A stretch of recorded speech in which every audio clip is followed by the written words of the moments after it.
E nesse instante nós precisamos do agir de Deus, nesse instante nós precisamos da palavra do nosso Deus, que acalenta, que conforta o nosso coração, que nos dá ânimo, que nos dá fé, que nos faz andar por fé, né? Assim como Pedro.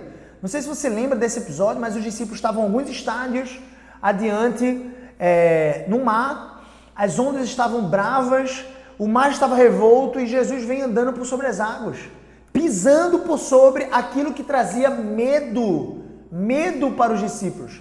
E então Pedro diz, és tu, Senhor? E ele diz, sou eu, Pedro. E aí Simão Pedro, diz assim, se és tu, permita que eu vá até o Senhor, andando por sobre as águas também. Então Pedro anda por sobre as águas até o encontro de Jesus, quando ele se amedronta um pouco mais com as ondas do mar, e isso faz com que ele afunde. Jesus estende a mão, pega ele, os dois entram novamente no barco e o mar se acalma. Então Jesus está presente em nossas vidas para acalmar também essas tempestades, né? Para dizer assim, olha, eu sou Deus. Nada acontece, nenhum fio de cabelo da sua cabeça cai sem o meu consentimento. Nem um fio de cabelo da minha cabeça cai sem o meu, da sua cabeça cai sem o meu consentimento, diz a palavra do Senhor. Então, nenhum vírus vai atuar no espectro humano, na raça humana ou diante de todo o planeta sem a soberania e a vontade do nosso Deus. Então a gente vai discutir um pouquinho sobre como extrair ouro da lama. O Matheus acabou de entrar, eu vou chamar ele aqui para participar comigo. E aí, Matheusão, tudo bom, irmão? Fala, meu irmão. Que alegria estar contigo aqui, viu? Que massa, velho. Caramba, olha a quantidade de livro que tem atrás dele, galera. Cara, para ser pastor tem que estudar muito, gente. Tem que estudar muito. Vocês ouviram que tem uma turma que está comprando livro falso, livro fake para botar atrás, né? Nas lives. Tu é dessa turma, não, né? Não fiz isso, não. Prometo. São pouquinhos, mas é de verdade. Matheus, sinta-se à vontade aqui no nosso meio, tá? Velho, a casa é sua, pode sentar, abrir a geladeira, colocar o pé em cima do sofá e botar pra moer, porque hoje a gente vai falar sobre como extrair ouro da lama, né? Para muitas pessoas esse ambiente de coronavírus está sendo a lama, ou porque perderam entes queridos, ou porque de repente estão sofrendo com o desemprego, sofrendo com a crise econômica, com essa instabilidade política que está acontecendo no nosso país. São muitos problemas. Parece que no Brasil a crise passou de ser uma crise humanitária de saúde e passou a ser uma crise global, uma crise não só política, mas econômica em todos os aspectos. E é óbvio que o cidadão fica dividido, né, com tantas informações. E muitas pessoas estão desanimadas, Matheus. Muitas pessoas estão depressivas, síndrome do pânico, ansiosas dentro de casa, estão literalmente à flor da pele nas suas emoções, algumas discutindo com seus maridos, aflorando aquilo que estava instável no relacionamento delas. E, velho, a gente precisa da palavra do nosso Deus para aquietar o coração, para dizer assim, ó, eu sou Deus, sabe? E eu creio que a proposta desse tema de hoje, né, como extrair ouro da lama, vem muito a calhar nesse aspecto, porque foi você mesmo, né, que sugeriu esse tema. Quando a gente estava discutindo, gente, para trazer um tema para vocês, foi o Matheus mesmo que disse assim, velho, vamos falar um pouquinho sobre a perspectiva espiritual disso, porque muita gente está trazendo aplicações práticas para o dia a dia, isso é muito bom, só que eu queria trazer aplicações dessa crise para a nossa vida espiritual, para a nossa vida com Deus. Eu disse, pô, deu match, vai ser muito legal. Então, Matheus, se apresenta para o pessoal, eu sempre faço uma breve apresentação, mas eu gosto quando o cara se apresenta porque é com muito mais humildade, geralmente é assim. Se apresenta, pessoal, aí. Boa noite, gente, seja bem-vindo, seja bem-vinda. Eu queria agradecer, Gabriel, pelo teu convite, meu irmão. A alegria de poder compartilhar aqui uma conversa, a gente poder ter algumas ideias do que a gente pode extrair de Deus, da sua palavra e de alguma maneira aplicar aí o coração da gente, né? Então, de fato, a gente está vivendo um tempo difícil, né? Só para me apresentar rapidamente, né? Eu sou casado com Tatiana, tenho uma filha de 2 anos, Malu. Ela dormiu agora há pouco. Se ela não estivesse dormindo, a gente não ia estar conseguindo fazer essa transmissão. Mas deu certo, graças a Deus. E, bem, sou amigo desse cara aí já há algum tempo, né? Essa live já podia ter rolado há algum tempo, né? Mas teve que acontecer a pandemia, né, Gabriel? Para poder rolar. Mas bem, vamos direto ao tema, vamos falar aqui um pouquinho sobre o que a gente se propôs, né? A pandemia, o que está acontecendo ao nosso redor, dispensa maiores comentários, a gente tem visto isso todos os dias aí no noticiário, então não preciso nem contextualizar muito. Eu acho que o grande desafio é a gente buscar agora, especialmente nesse caso, a gente buscar as lições espirituais que a gente pode extrair disso. Eu sei que você pode estar extraindo lições pessoais, profissionais, relacionais, mas eu quero focar aqui em lições espirituais, de valor, inclusive, eterno. E por isso que eu acho que é muito relevante o que a gente está falando aqui, por vários motivos, mas principalmente por esse. Deixa eu só fazer uma provocação antes de começar a falar das 5 lições. Eu tenho 5 lições para falar, tá? Mas antes de eu falar delas, eu queria te fazer uma breve provocação. Na igreja que eu pastoreio, a Igreja Cristã Nova Vida do Recife, a gente teve um encontro com os pastores da igreja e a gente mandou um formulário para as pessoas para perguntar e entender um pouco melhor o que cada um estava vivendo e até para abrir para perguntas do que ela de repente queriam que a gente conversasse no encontro que a gente fez.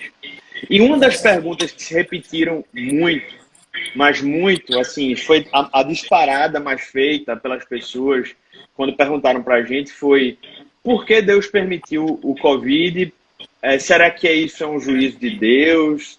Será que Ele está querendo nos fazer voltar ao que realmente importa? Então, as perguntas giraram muito em torno de assuntos como esse, como o que é que Deus está querendo com isso? Será que, né, o que é que está acontecendo? Então, deixa eu dar só aqui um breve panorama disso, porque eu acho que isso é o fundamento de tudo aquilo que a gente vai falar daqui a pouquinho.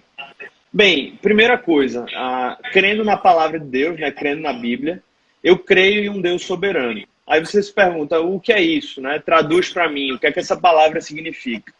É um Deus que sabe de todas as coisas, é um Deus que pode todas as coisas e é um Deus que controla a história, o mundo e as nossas vidas.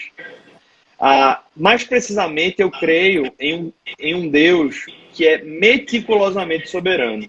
Qual é a diferença? O que é que essa palavra adiciona? Um rei, ele é soberano sobre a sua criação. Desculpa, sobre o seu reino, né? Imagina a Idade Média, ele tem uma soberania sobre aquele espaço. Mas o rei, por mais soberania que ele exerça ali, ele não é capaz de conhecer o que se passa na casa das pessoas, ele não é capaz de conhecer o coração das pessoas. E a soberania de Deus é diferente justamente porque ele sonda até o mais profundo do íntimo de cada um de nós. Eu me lembro de textos bíblicos como o Salmo 139, eu separei aqui para não perder muito tempo, eu já estou com ele aberto, que começa dizendo assim: Senhor, tu me sondas e me conheces, sabes quando me sento e quando me levanto. De longe percebes os meus pensamentos, sabes muito bem quando trabalho e quando descanso. Todos os meus pensamentos te são bem conhecidos. Antes mesmo que a palavra me chegue à língua, tu já a conheces inteiramente. Tu me cercas por trás e pela frente e pões a tua mão sobre mim. E aí o salmista vai falando dessa percepção de um Deus que conhece tudo, que tem o controle disso. Jó, talvez você conheça a história do homem que perdeu tudo, né, da noite para o dia. Ao final do livro, ele conclui dizendo assim: Senhor, depois de todos os aprendizados que ele passa, ele diz: Senhor, eu sei que podes fazer todas as coisas. Nenhum dos teus planos pode ser frustrado. Então, esse é um fundamento que a gente começa falando, essa perspectiva de que Deus não foi surpreendido pelo que está acontecendo. Aí surgem as perguntas: será que isso é um juízo em razão do mal humano? Você pergunta, isso é possível? Sim. O dilúvio na Bíblia é revelado como uma resposta de Deus para a maldade do homem. Os próprios exílios de Israel são revelados assim. Agora, Sodoma se e isso Gomorra. Sodoma e Gomorra e vários, a gente poderia listar aqui alguns, né?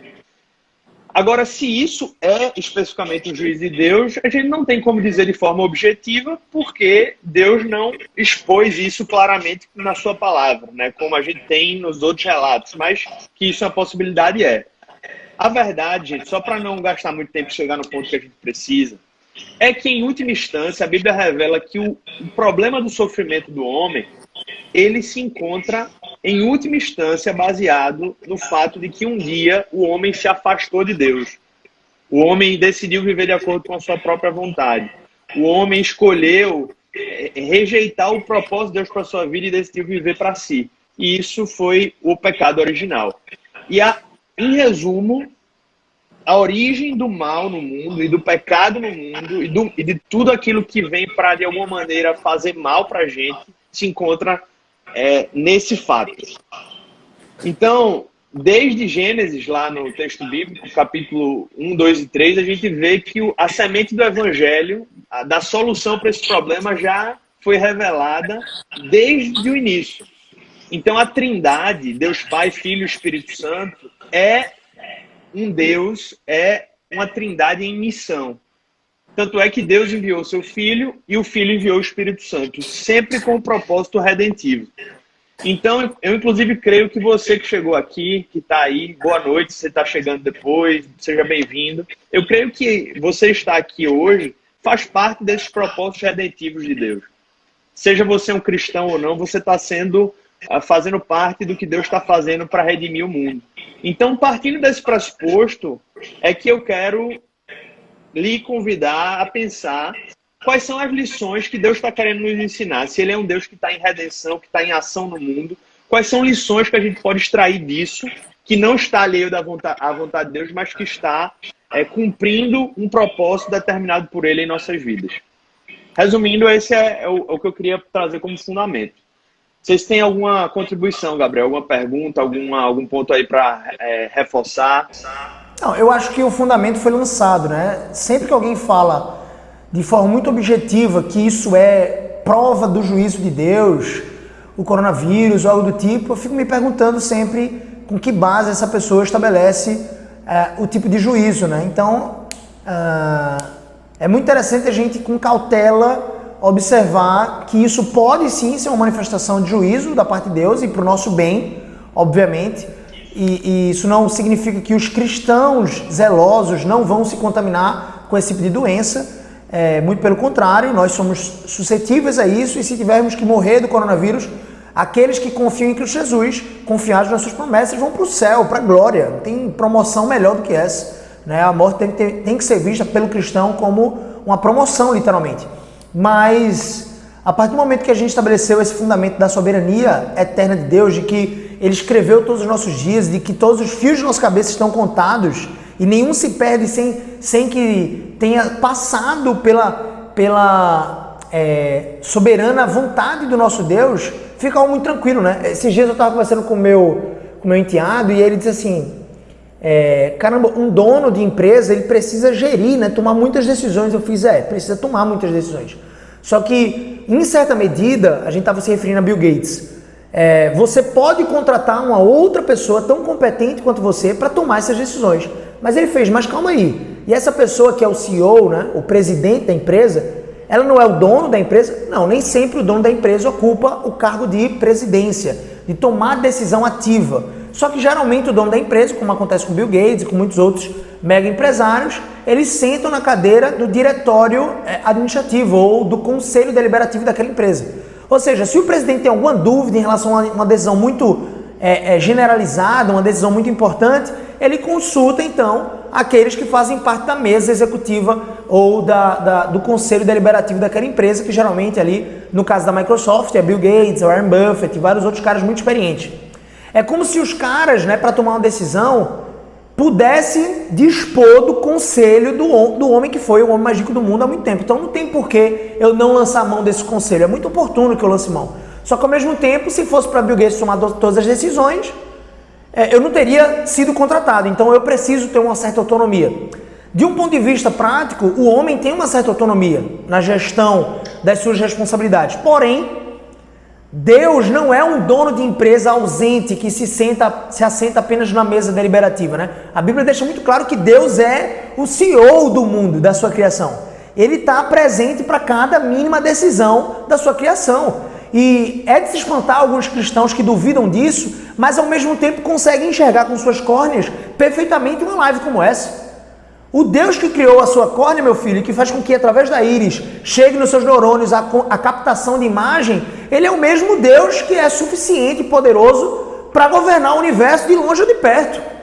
Então, assim, dado esse fundamento, Mateus, obrigado por isso, eu acho que a gente pode avançar para os próximos pontos. Eu estou vendo, chegaram alguns conhecidos aí, uns queridos, algumas pessoas da igreja, alguns amigos. Seja bem-vindo, viu? Então, alegria ver vocês aí, Marcos, Andréa, Guilherme, Ian. Bem, massa a gente tá junto. Então, bem, eu lancei esse fundamento e agora eu quero partir para essas 5 lições que eu vou tentar passar por elas. Pedro, tô vendo aí também. Seja bem-vindo, Pedrão. A gente tentar extrair essas lições. Aí você me pergunta, de onde você tirou essas lições? Bem, eu tirei essas lições, primeiro, tentando enxergar o que o mundo está passando e tentando perceber o que a Bíblia fala. E aí a gente diz, poxa, se o mundo está vivendo isso e a Bíblia sempre chamou a humanidade para viver dessa maneira, me parece que Deus está querendo falar algo. Então, é sempre uma expectativa, uma ideia que a gente passa a ter ali. Eu queria começar trazendo a primeira lição, que eu creio que tem a ver com um confronto ou com um desafio para o ativismo que a gente tem vivido. Eu creio que Deus ele está nos fazendo perceber que o nosso valor, em meio a esse período que a gente está passando, decorre do fato de sermos imagem e semelhança de Deus e não daquilo que a gente faz. Por que eu estou dizendo isso? Porque a gente vive uma sociedade do desempenho, uma sociedade do atarefamento. E a gente vive uma sociedade onde está todo mundo sempre muito ocupado. Há um ideal até de que quanto mais ocupado alguém seja, mais essa pessoa é importante. Mas o mundo hoje está sendo forçado a diminuir. Diminuir o seu ritmo, diminuir as suas atividades. E é certo que trabalhar, estudar, se esforçar, isso é bom. Inclusive, espiritualmente falando, tem um valor enorme. O problema surge quando aquilo que a gente faz passa a definir o nosso valor e o nosso superatarefamento vem para nos afastar daquele que nós devemos viver, que é Deus, próximo dele, para ele. E é daí que surge o ativismo, que é uma idolatria do coração. Mas o e-mail que a gente está passando, Deus parece que está confrontando essa realidade porque a gente está sendo forçado a reduzir tudo aquilo que a gente está vivendo de forma desenfreada. As pessoas estão sendo desafiadas a refletirem. Será que realmente o meu valor vem daquilo que eu faço e eu encontro o meu valor somente naquilo que eu posso realizar? Será que não tem um valor mais profundo na minha existência? E eu lembro de um salmo, por exemplo, 46, versículo 10, no qual ele fala, o salmista diz, aquietem-se e saibam que eu sou Deus. Eu sou exaltado entre as nações, sou exaltado na terra. A gente estava desaprendendo, ou muitos nem sabiam o que era se aquietar na presença de Deus. Como eu disse, Deus sempre se revelou favorável ao trabalho, à diligência, à proatividade. Isso sempre foi muito claro nas Escrituras. No entanto, as nossas atividades não foram concebidas para nos definir diante de Deus, nem para impedir o nosso relacionamento com Ele. E esse ativismo, por vezes, nos deixou tão agitados que nos impediu de ouvir a Deus por meio da sua palavra e do seu Espírito. Então, para mim, essa é uma lição muito clara, trazendo para a minha própria vida, porque tudo que eu vou falar aqui é um desafio para mim também. Sabe que quem me conhece, né, mais de perto, sabe de uma vida corrida que eu tenho, porque como um pastor você já tem vários desafios e eu ainda também sou advogado, então eu tento lidar com essas duas dinâmicas e sendo pai, família, bem, quem vive essas experiências sabe que não preciso nem falar muito mais. Mas o fato é que nesse tempo eu tenho aprendido particularmente e tenho aprendido para mim mesmo como diminuir esse ativismo e buscar conhecer a Deus de um modo mais profundo por meio da palavra. Eu tenho, inclusive, tido uma experiência muito mais profunda de deleite com a palavra de Deus, porque eu creio que estou exatamente deixando e lançando mão de algumas coisas que aceleravam tanto que me impediam de viver essa realidade. Então, essa seria a primeira lição. É aprendermos que o nosso valor não decorre daquilo que a gente faz, mas daquilo que somos diante de Deus. Eu acho que esse é um primeiro ponto e o nosso ativismo está sendo fortemente confrontado. Uma segunda lição que eu vejo também muito clara, eu não sei se você vai se identificar com isso, ou se você vai perceber isso no mundo, mas a gente está sendo desafiado a aprender que a gente precisa encontrar satisfação em Deus e não naquilo que a gente tem. Gente, hoje a gente está passando por uma das eras onde há mais riqueza circulando no mundo. Há vários estudos que falam disso. Por mais que haja desigualdade, nós vivemos em uma era onde há mais riqueza rolando por aí. Assim como também uma era onde provavelmente há mais consumo descontrolado e desnecessário. As pessoas têm buscado encontrar satisfação somente em comprar, só em ter. Eu digo isso, não é de ideia de terceiro, não. Eu escuto as pessoas falarem, dizendo assim, em aconselhamento, dizendo assim, olha, eu estou endividado porque eu vou no shopping e minha alegria é botar uma sacola no braço. Não é nem chegar em casa e ter algo no guarda-roupa, é ter algo no braço, assim, para dizer que eu tenho, que eu comprei. Você já parou para pensar na contradição que é o consumismo? Porque o consumismo, ele se baseia numa promessa de satisfazer nossas necessidades, mas a sua manutenção depende de que nós sempre precisemos de mais. Veja como isso é contraditório e até uma certa medida maldoso, né? Algo mal. E em meio ao Covid, só para terminar aqui, Gabriel, me parece que Deus está confrontando isso, porque os shoppings, que são os templos do consumismo, estão fechados. As fontes de compra, que são os salários dos trabalhadores e os lucros, né, os dividendos dos empresários, estão numa crise. As bolsas de valores estão de cabeça para baixo. E esse ídolo do nosso tempo está sendo fortemente confrontado. Eu vou falar um pouquinho mais ainda, mas eu queria ouvir aí, Gabriel, as contribuições dele. Boa, eu achei muito interessante, essa perspectiva, Matheus. E são reflexões muito válidas, porque no piloto automático a gente não para pensar nessas coisas. E eu acredito que há uma idolatria do nosso coração natural, até de nós cristãos, de termos, né? Parece que o ter, ele se sobrepõe ao ser ou a nossa própria identidade, né? A gente é aquilo que a gente faz, a gente é aquilo que a gente tem daquilo que a gente faz. Então, a corrida muitas vezes é em busca dessa sensação de identidade que Cristo já nos provém. E ontem eu estava assistindo, depois do culto na nossa igreja, que acontece às 4 horas da tarde, por conta do coronavírus, está tendo ali o culto online, e lá na nossa igreja está sendo 4 horas da tarde mais ou menos. Eu fiz o culto com minha família de manhã e também de tarde ali, depois das 4 horas, e depois, quando terminou às 5h30, a gente foi assistir um filme chamado Ressurreição. Eu tô sem Netflix, eu tô sem internet faz uns 4 dias lá em casa, e a gente redescobriu os DVDs, né? E tinha esse DVD lá, muito engraçado. Tem gente que não tem nem mais o aparelho DVD, mas faltou internet, faz 4 dias já isso. E a gente assistiu Ressurreição, que é aquele filme que conta a história da ressurreição de Cristo na perspectiva de um centurião romano, de um comandante da guarda pretoriana, né? Da guarda em Roma. E esse centurião, ele tem que investigar ali, eu não vou me alongar muito no filme, mas o resumo do filme é esse, é um filme que vale muito a pena. Ele tem que investigar ali a ressurreição de Cristo, porque os fariseus e os principais religiosos da época estavam acusando ali Pilatos de ter deixado que os discípulos roubassem o corpo do túmulo ao 3º dia. E que eles estivessem dizendo que Jesus ressuscitou. O fato é que esse cara, ele é confrontado o tempo inteiro com a verdade das Escrituras, com a verdade da ressurreição, mas ele não quer acreditar naquilo. Ele era um crente em vários ídolos romanos, até que num momento de perseguição ele entra na casa e está lá, porque ele, enquanto centurião, nessa história, né, ele vê Jesus morrendo na cruz. Ele viu, foi ele que deu a permissão para José de Arimateia, segundo o filme, retirar o corpo de Jesus e colocar no túmulo. Foi ele que mandou os seus guardas preservarem o túmulo, justamente prevendo que os discípulos poderiam roubá-lo. E aí é muito interessante, porque esse centurião, ele entra na casa no final, quase do filme, vou te contando um spoiler aqui, e aí ele vê Jesus e ele fica estatelado, sabe? Depois ele caminha com Jesus e com os discípulos, ele sai, larga literalmente a bata romana e ele foge, deixa só uma carta lá para o governador. Ele era o braço direito de Pilatos na época.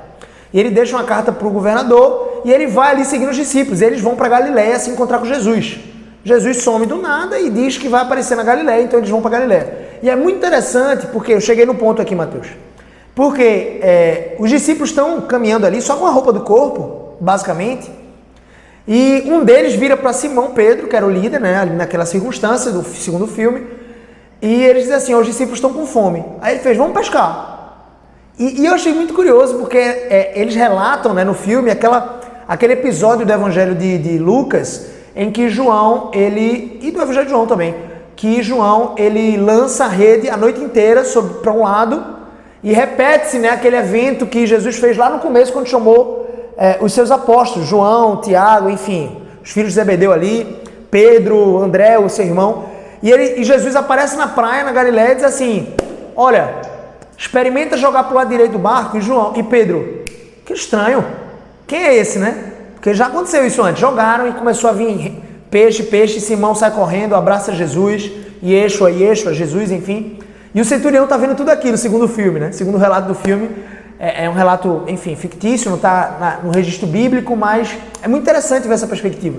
E o que me aguçou o olhar foi, os discípulos, eles viviam com uma identidade muito clara de quem eles eram, eles sabiam para onde eles iriam, eles sabiam quem cuidava deles, e eles sabiam quem provia todas as suas necessidades. E era na hora, era tipo assim, a gente tá com fome, tem pão, e eles repartiam pão. Tem um pouquinho de água, repartia água. Amanhã o que a gente vai comer? Não, vamos pescar. Se der para pescar, a gente vai pescar. Até se instituir de fato a igreja e eles poderem receber ofertas, enfim, daquela comunidade ali, para que eles pudessem se dedicar apenas à palavra, né? Depois que eles receberam o Espírito Santo. Mas até ali era o seguinte, era o dia a dia. E Deus provia. E aí você lembra lá de Mateus capítulo 6, né? Quando ele fala sobre o pardal, né? Sobre a andorinha que, enfim, não tendo plantio nenhum, consegue ter o alimento todos os dias. O lírio do campo se veste melhor que Salomão. E a gente muitas vezes esbarra nessa cultura do consumismo, esbarra no... Eu não estou aqui fazendo apologia para você não comprar seu iPhone, não ter seu Mac, não ter seu Kindle, sua TV de plasma, Netflix, enfim, Amazon Prime. Não, acho que nem Mateus está dizendo isso. Mas é para a gente refletir um pouco sobre o que é de fato necessário, né? Eu acho que esse momento de Covid choca um pouco a gente assim. Se o meu nível de vida era 10 mil reais por mês e eu perdi o emprego, óbvio, não significa que eu não possa me reciclar, que eu não possa até ganhar mais dinheiro agora, com outro tipo de atividade profissional. Mas, se eu tiver que reduzir o meu custo de vida, uma coisa que meu pai me ensinou, foi muito oportuna, Mateus. Ele perdeu o emprego, que ele estava há 7 anos, se eu não me engano, 11 anos. Ele perdeu o emprego já com 50 anos. Enfim, ele passou por um período muito doloroso da vida profissional dele. O cara ser demitido, 11 anos de empresa, tinha crescido dentro dessa empresa, tinha aberto 11 lojas novas, tinha feito o seu líder, o seu chefe prosperar. E aí quando meu pai perdeu o emprego, foi a primeira coisa que ele fez? Vendeu o carro dele. O primeiro carro que ele comprou, zero na vida, era um carrinho que ele gostava muito, é um Cerato da Kia. Ele gostava muito desse carro. Primeira coisa, desapegou. Ele disse assim, não, preciso pagar as contas. Vendeu o carro, comprou um de segunda mão, mais baratinho, diminuiu o nível de vida em vários aspectos, saiu cancelando Sky. Ou seja, eu acho que esse essencialismo precisa estar no nosso coração, né? Porque senão a gente fica tão apegado a essas coisas que a gente põe a nossa felicidade, a nossa alegria nessas coisas. Desculpa, eu tomei muito tempo com essas duas histórias. Meu pai... Foi ótimo, foi ótimo. Inclusive, eu vou pegar o gancho na última coisa que você falou agora, que eu acho que é também uma forma de resumir tudo que a gente está falando, que a questão é onde se encontra o coração da gente.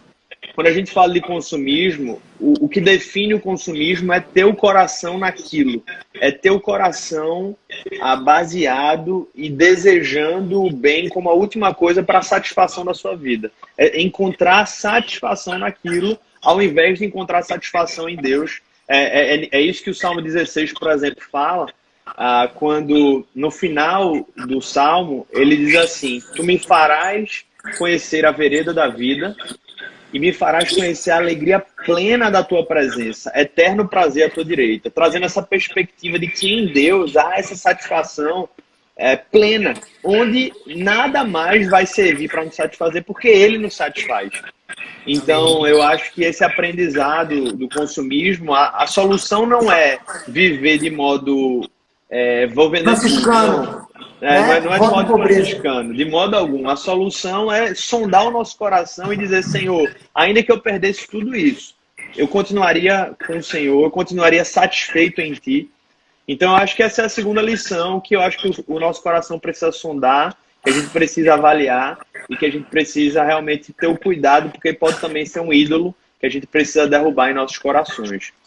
Uma terceira lição que eu percebo, né, que a gente pode estar aprendendo nesse tempo, Gabriel e gente que está aí acompanhando, é que o tempo de Deus ele é diferente do nosso e os planos de Deus são muito maiores do que os nossos. E eu acho que isso confronta, assim, muito claramente, de cara, o nosso imediatismo. Gente, a gente está vivendo na era da internet.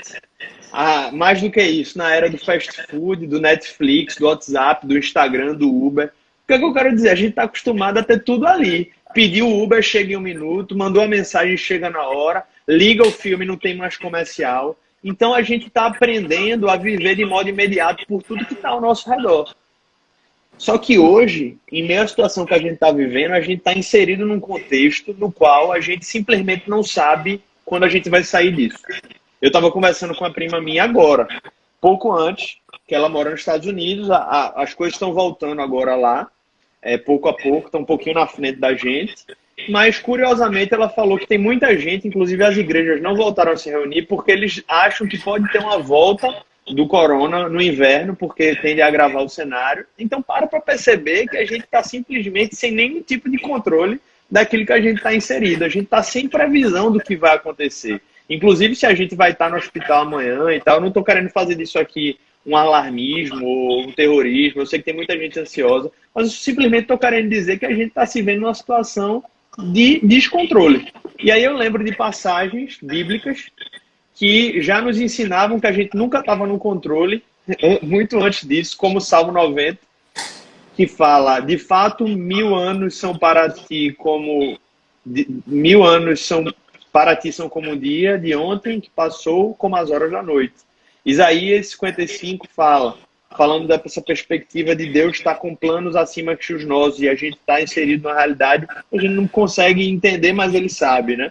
Pois os meus pensamentos não são os pensamentos de vocês, nem os seus caminhos são os meus caminhos, declara o Senhor.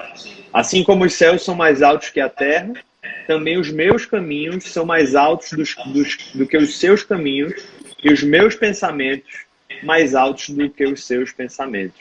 Uma outra passagem muito conhecida, Romanos 8, 28, né? Quando diz que sabemos que Deus age em todas as coisas para o bem daqueles que o amam e daqueles que foram chamados de acordo com o seu propósito. Então, diante daquilo que a gente está vivendo, gente, é muito claro de que uma das lições que a gente está aprendendo é de que o tempo de Deus e os planos de Deus estão muito além daquilo que a gente pode enxergar. E se a gente crê de fato nesse Deus, a gente é chamado a abandonar o imediatismo ou quebrar esse ídolo no nosso coração, porque a gente está aprendendo agora de forma prática o que é esperar em Deus. A gente sempre ouviu nas pregações, nos estudos, nos vídeos, espere em Deus, mas às vezes a gente não colocava isso em prática e agora a gente está sendo forçado a viver isso. Hein, Gabriel? Fala aí desse desafio. Eu acredito muito que o nosso coração, né, ele tem ficado realmente acostumado ou mal acostumado a ter as coisas no imediato, né? São 30 segundos no micro-ondas, é como você disse, não tem intervalo comercial mais. Mais uma vez, gente, não é novamente uma apologia para que a gente regrida tecnologicamente. Que bom que tem o Uber, que bom que tem o Netflix, o stream, que eu posso escolher o filme que eu quiser e não tem intervalo. A série, que bom que tem, né, o micro-ondas, que bom que tem as facilidades, o aspirador lá da Polishop. Minha esposa estava vendo a propaganda do aspirador da Polishop. Deve estar vendendo muito, porque o povo está tudo em casa, tudo doido, querendo arrumar a casa de forma mais prática. Tome e vende liquidificador e outras coisas mais, coisas de casa. A maioria das mães, eu acho que esse período de Dia das Mães, receberam foi presente de casa. Não tem pra onde. Até minha esposa está dizendo assim, eu queria receber um aspirador desse. E ela não está acostumada a receber em Dia das Mães, se considera até uma ofensa, né? Se você der um presente para casa. Mas assim, nesse ambiente que a gente está vivendo coronavírus, muitas vezes em casa, é muito oportuno esse tipo de presente. Mas o que eu quero dizer é, velho, como é bom ser forçado às vezes para a gente ser tratado naquilo que a gente está enfermo, né? Então, se eu não tivesse uma mãe para dizer assim, você vai tomar vacina hoje, mas mãe, vai doer, é ruim? Não, é ruim não. É bom, porque vai tratar você. Agora, pode ser que não seja prazeroso. Eu sempre tento distinguir isso no coração dos meus filhos. Eu digo assim, a gente está indo tomar vacina e eu pergunto assim para eles, vacina é bom ou ruim? É ruim. Não. É bom ou ruim? Tá bom, é bom. Mas é prazeroso? Não, não é prazeroso. Eles ficam morrendo de medo da agulha lá. Enfim, e eu acho que é essa a impressão que a gente está tendo, né? Deus muitas vezes nos dá um remédio porque ele é um pai zeloso, um pai amoroso, pô. Nós, filhos, muitas vezes pedimos para comer jujuba na hora do almoço. E Deus faz assim, ó, não, meu filho, não, eu sou um pai zeloso. Você quer comer uma jujubinha? Vai ser com moderação e vai ser só depois de você almoçar tudo, comer salada. Então, assim, de alguma forma, esse imediatismo nos afasta dos caminhos que Deus tem para nós. Quantas pessoas mudam, né, de direção o tempo inteiro? E não de forma inteligente, eu me refiro até na vida profissional, na vida relacional, Mateus. Quantas vezes as pessoas estão dissolvendo os relacionamentos e estão aplaudindo essa dissolução, pô? Essa dissolução não é para acontecer, principalmente relacionamento de aliança, onde existe um voto. Eu assisti também, ontem foi um dia em que a gente, nos intervalos de um culto para outro, a gente assistiu alguns filmes. Eu achei um filme sobre a história de Oséias. E é muito interessante, velho. Deus manda Oséias constituir casamento, né, aliança com uma prostituta, Gomer. E a prostituta volta para seu hábito de prostituição. E Oséias diz assim, eu te amo, eu te amo. E ela, olha, você não pode me dar o que eu preciso, porque você está pobre, Oséias. O povo todo te persegue. Você fica falando palavras muito duras aí pro povo. Então o povo te persegue, você é pobre, você não tem tempo para vender os jarros, porque ele fazia jarros de barro, e se ele vendesse mais jarros, se ele passasse o dia todo dele produzindo jarro, o jarro dele era bom, né? Ele fazia as coisas com excelência, um princípio aí bíblico. Mas se ele passasse a vida toda vendendo, o dia todo vendendo e produzindo jarro, ele ia ser mais rico, ele ia poder comprar pulseira de ouro que Gomer queria. Não estou dizendo que isso é errado, só que Oséias tinha uma outra missão, que é bem parecida com a sua, inclusive, Mateus, prioritária aquela, que era adquirir o sustento. Ele adquiriu o sustento, tinha uma casa, não faltava o pão na mesa dele, só que a esposa dele estava com muita luxúria, porque ela tinha um coração apegado às coisas do mundo. E aí Deus fazia um escândalo na vida de Oséias, Oséias sofreu, chorou, se lamuriou, porque não aguentava mais a dor da traição, e Deus disse assim, agora você entende o que é que eu estou passando com Israel. Agora você entende, porque meu povo me troca por outros deuses, se prostitui com outros deuses. É literalmente se deitar na cama. Até que um dos amantes de Gomer vende ela para mercadores, ela vai a leilão, e quem é que aparece lá para comprar ela? Oséias, comprar a sua própria esposa, suja, enlameada, né? Pegando uma paráfrase aí do nosso tema, enlameada do pecado, velho, que tinha adulterado contra o próprio marido e não estava arrependido ainda não, viu? E Oséias foi lá, pegou ela no braço, comprou ela por 15, se eu não me engano, moedas de prata, alguma coisa, ciclos de prata, um valor bem acima daquilo que os outros estavam dando, e ele disse assim, olha, agora você entendeu. Eu te amo. E eu sou firme com a aliança que Deus fez. Assim como eu fiz uma aliança com você, Deus fez uma aliança conosco. E eu segui fiel a você. Então, assim, eu acredito muito, Mateus, que nessa perspectiva, né, de imediatismo, a gente quer que o nosso cônjuge mude da água para o vinho hoje. Se você não mudar, não dá mais para mim. Se você não mudar, não tem como a gente continuar nesse casamento. Então, as pessoas estão acostumadas com isso, pô. E elas aceitam isso como padrão. Então, eu acho que talvez uma das lições espirituais, eu tentando trazer aqui aplicações para outras áreas da vida, mas vamos se concentrar na lição do nosso relacionamento com Deus, mais apegado a Deus. É pra gente dizer assim, ei, calma aí, sossega. O coração dela não vai mudar da água pro vinho assim não, do dia pra noite não. Vai demorar um tempinho, ó. E você vai ali lapidando com paciência, chorando, orando, buscando a Deus. Então, eu acho que esse momento é muito oportuno, sim, Mateus. Como você disse, essa terceira lição, para mim, é uma chave poderosa da nossa live de hoje, que é você ter paciência em Deus, é esperar em Deus, confiar que Ele tem o melhor para você. Velho, eu tô muito ansioso para as outras duas chaves aí, viu? Essa quarta, ela tem totalmente a ver com o que você está falando, né? Tem a ver com família. Para mim, a quarta lição, ela vem exatamente para nos ensinar o cenário que a gente está vivendo, para nos relembrar, para nos fazer aprender o valor da família. E por outro lado, vem para confrontar uma sociedade que abandonou a família. A gente vive um tempo caracterizado não só pelo alto número de divórcios, o ano passado foi recorde no Brasil, como pelos pais e mães e famílias que, mesmo vivendo num lar, ignoram suas responsabilidades. Pais que não cuidam dos filhos, cônjuges que não investem no casamento, nem honram seus votos. E, assim, vale ressaltar que um problema claro é que as pessoas não entendem que o casamento não é um piloto automático. O casamento precisa de investimento. E aí a gente começa a ver famílias em crise. E se a gente for buscar na Bíblia, a gente vai perceber que há um Deus que sempre valorizou o projeto familiar. Deixa eu dar exemplos. No Éden, Deus criou o homem e logo em seguida disse, não, é preciso de uma mulher e disse, está aqui, é um projeto de família. Isso está lá desde Gênesis, capítulo 1 e 2. Instituiu o casamento ali, é uma instituição criacional.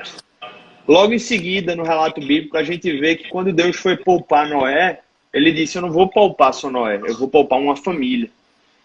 Mais um pouquinho para frente, quando Deus foi formar um povo, ele chamou Abraão, mas como é que o povo foi formado? A família. E a família que veio de Abraão. Jesus poderia ter caído do céu como um relâmpago e vindo, mas Deus o fez nascer e crescer em uma família. Até a igreja, que é o povo de Deus na Nova Aliança, é chamada e conhecida como uma família na fé. Quando Jesus e a palavra de Deus falam das marcas mais dos últimos tempos, né, em Timóteo, uma das características que a Bíblia fala é que os homens seriam sem amor pela família. Essas são as marcas dos últimos tempos. Ou seja, gente, a família é um assunto altamente espiritual. E o Covid, esse cenário que a gente está vivendo, está forçando com que as famílias fiquem confinadas em casa por um tempo que talvez ninguém teria imaginado.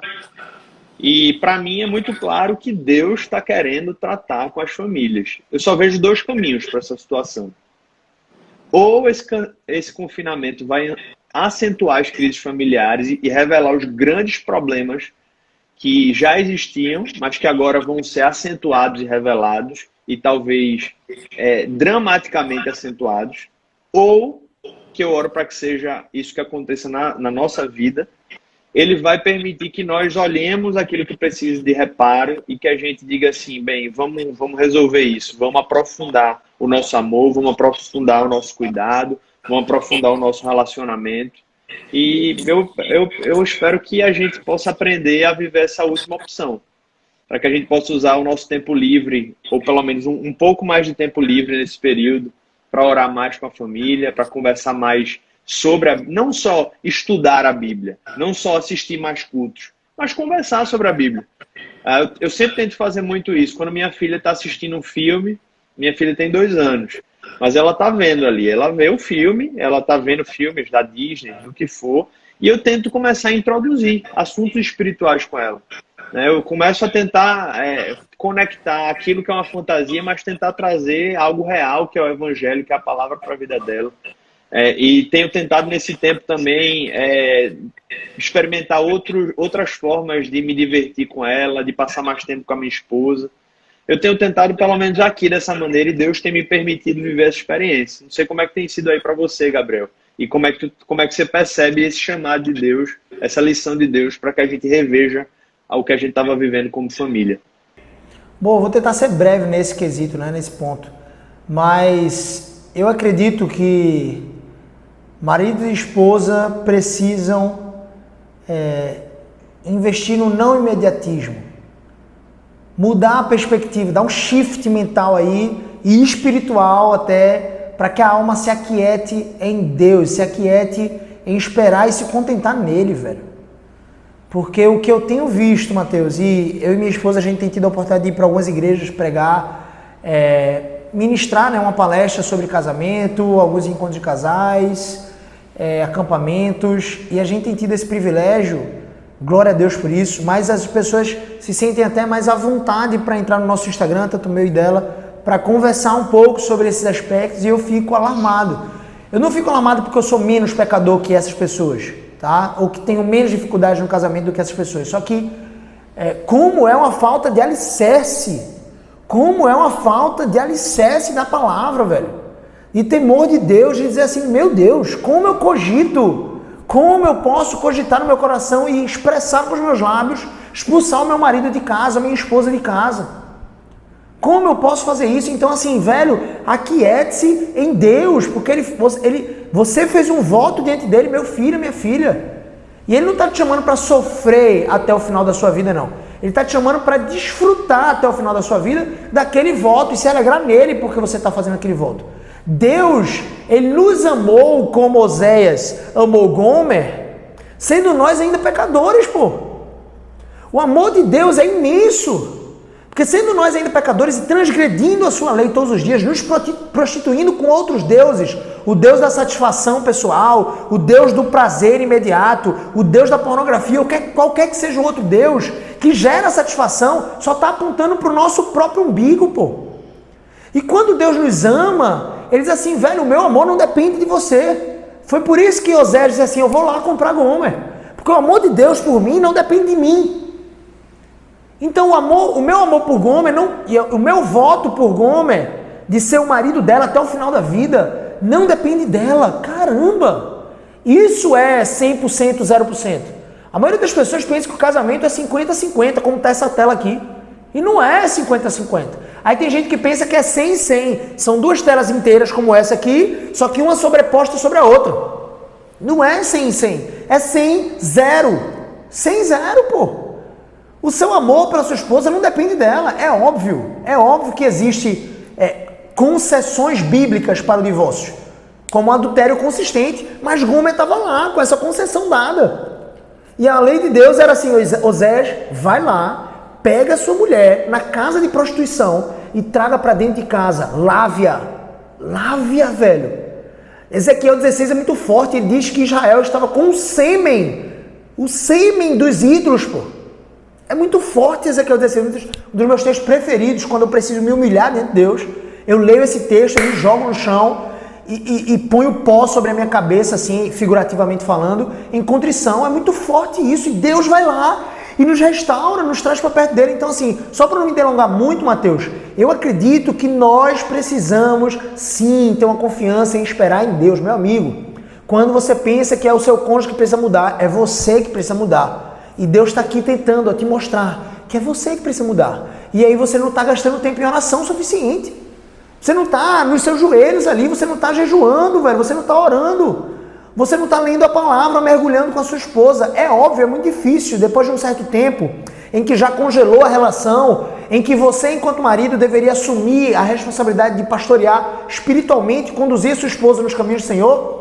É muito difícil você tentar religar essa ponte. E as esposas, muitas vezes, já estão tão rixosas do ponto de vista do marido não ter feito o seu papel por muitos anos, que ela resiste quando o marido tenta se aproximar e tenta encabeçar ela, tenta liderar ela espiritualmente.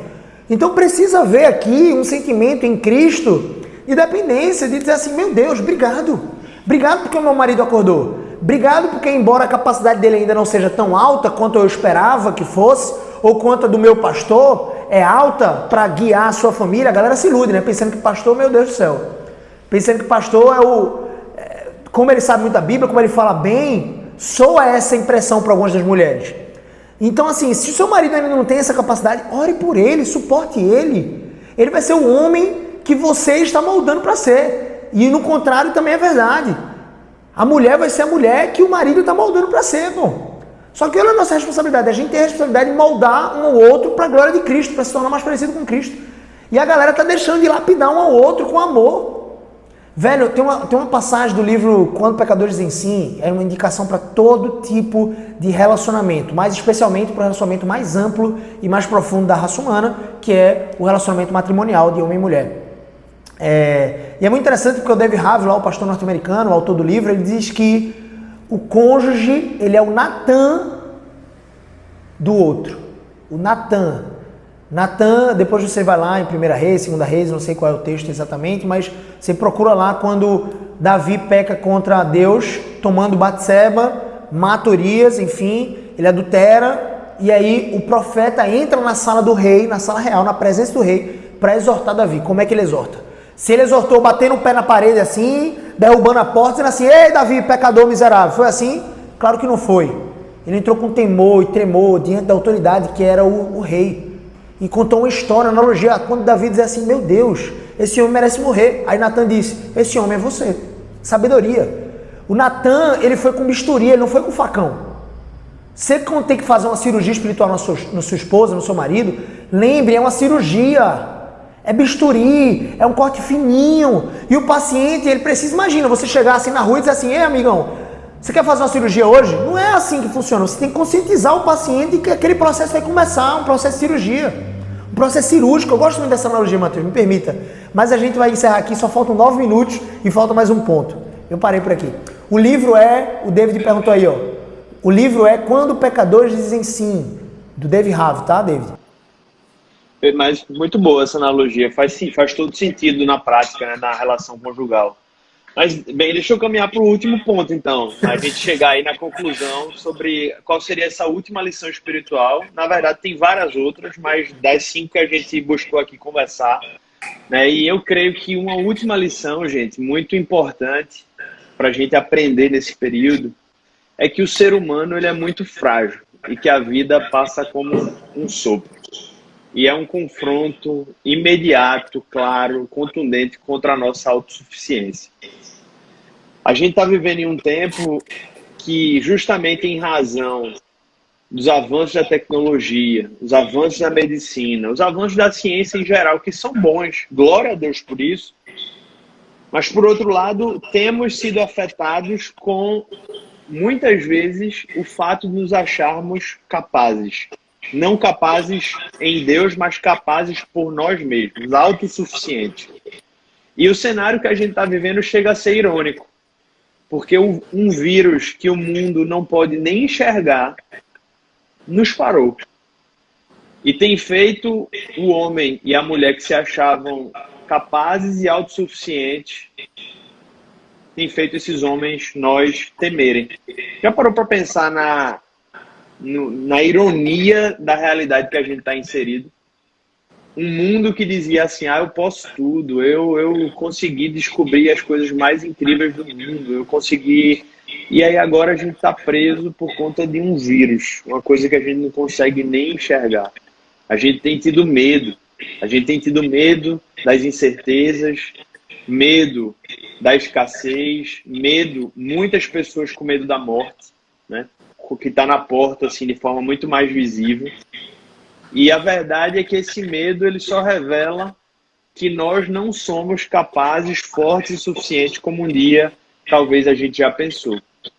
E a gente está sendo forçado a aprender isso com um vírus, que não dá nem para revelar aqui, porque é tão pequeno que por mais que eu faça isso com a minha mão, não dá nem para explicar.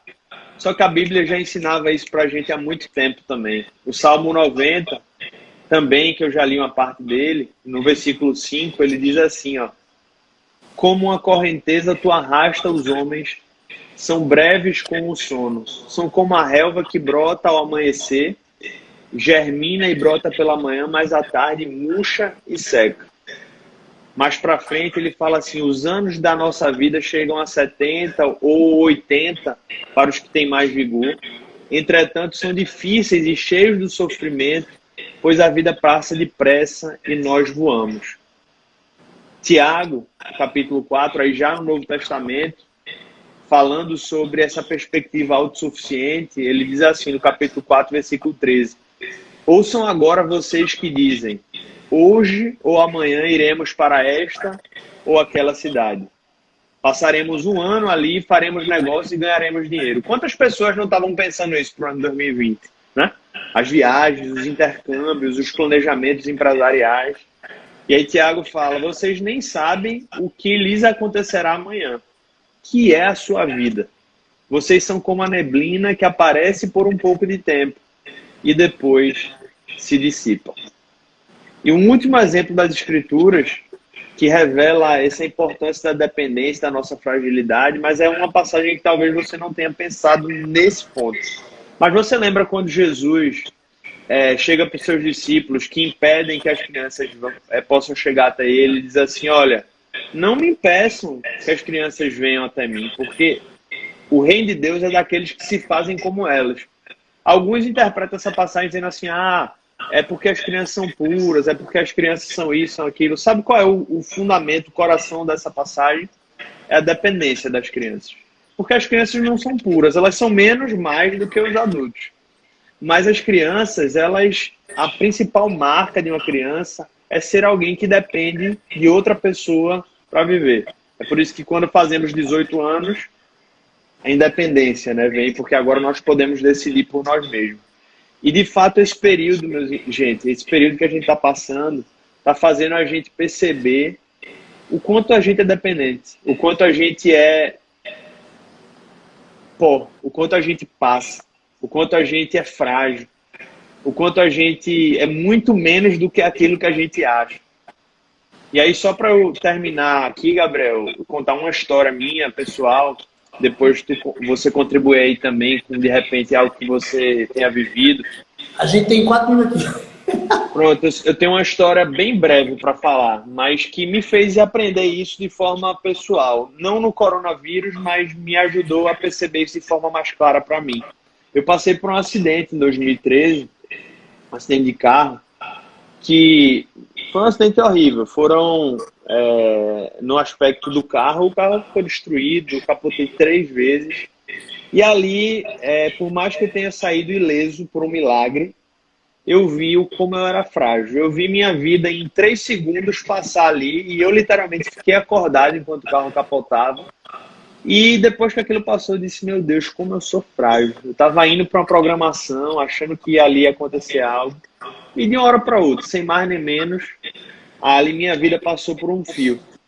E eu aprendi um pouco mais de forma profunda nessa experiência, talvez outros estão aprendendo disso nesse período que a gente está passando, mas o fato é que Deus sempre esteve nos chamando a perceber a nossa fragilidade e a gente se lançar nos braços dele, dizendo assim, Senhor, por favor, cuida de mim e, acima de tudo, me ajuda a ter a certeza de que a salvação, a eternidade está garantida para a minha vida, porque tudo aqui é passageiro, tudo passa, tudo passa. Então, acho que seriam essas 5 lições aí, Gabriel, que eu lembrei. Teriam outras, mas foi o que Deus colocou aí no meu coração. Gente, foi uma maravilha, né? Tem 1 minuto e 52 segundos agora. Mas eu queria orar pela tua vida, Mateusão, agradecendo a Deus, tá? Pelo teu ministério e pela tua família. Senhor, muito obrigado, Pai, pela tua bênção, Senhor Deus, sobre nós, Cristo Jesus, sua morte que nos conferiu vida eterna. Obrigado pela tua santidade, porque o Senhor nos chama a viver uma vida abundante na tua presença. Amém. Abençoa Mateus, Pai, para que ele tenha uma vida abundante em todas as áreas, glorifique o teu nome, se tornando cada vez mais parecido com Cristo. Abençoa a sua esposa Tatiana, Malu, toda a sua família, Senhor Deus, e toda a sua descendência. Que ele possa frutificar ainda mais, não só na Igreja Nova Vida, Cristã Nova Vida, mas ainda entre todas as pessoas que o rodeiam, Pai. Em nome de Jesus nós choramos. Amém. Gente, amém. Não se esqueçam, tá, de se inscrever no canal do YouTube Gabriel CBO. Essa live, David perguntou, essa live assim, perdão, essa live vai ficar salva assim, se Deus permitir, nada der errado, o Rob Gol vai editar e vai postar lá no canal do YouTube. Beleza? Gabriel CBO, canal do YouTube. Segue o Mateusão aí também, tem muito conteúdo bom. E também se inscreve aqui no Instagram. Mateusão, cheiro no coração. Obrigado pelas 5 chaves, estamos sempre juntos. Diz aí. Foi um prazer, gente. Deus abençoe a tua vida. Amém, mano. Valeu, tamo junto. Valeu.